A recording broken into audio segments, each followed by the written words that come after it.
नमस्कार दोस्तों, Rajpati channel Bhojpuri song में हार्दिक स्वागत है आप सभी का। छठ पूजा की गीत है, कैसा लगा कमेंट में आप लोग ज़रूर बताइएगा हमें।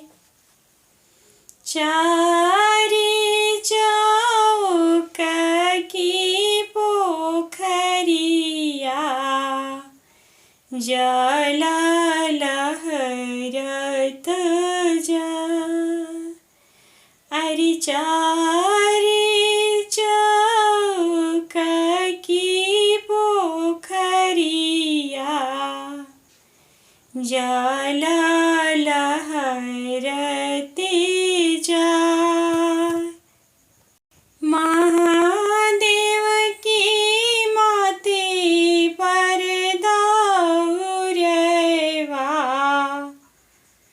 काने पियर जाने, महादेव की माते पर दौरवा काने पियर जाने। पहिरीना पर्वती माता चुनरिया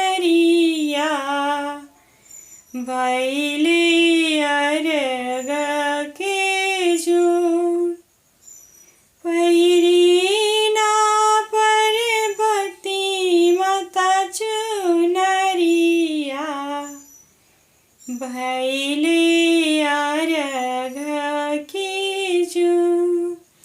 अरे पहिरीना पर्वती माता पियरिया गोदे गणपति फूल।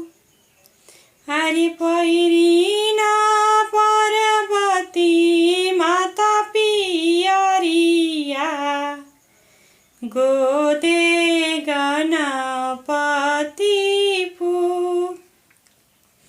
चारी चौक के पोखरिया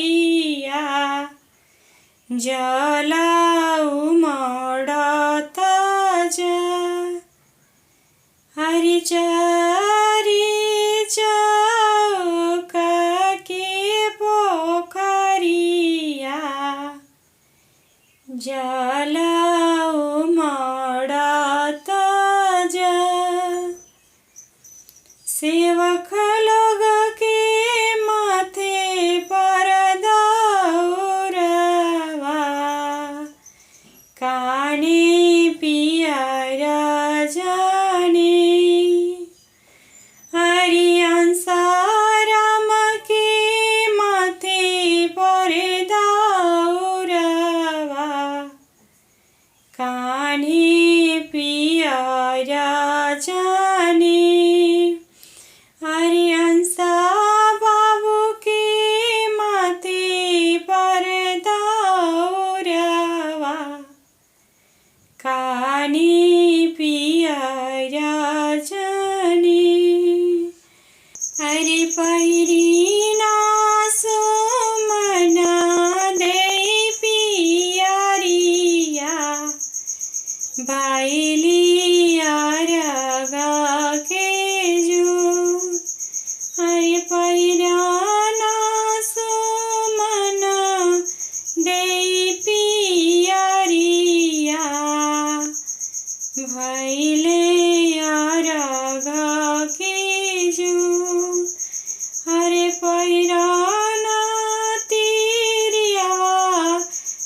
गोदे ले चला फू।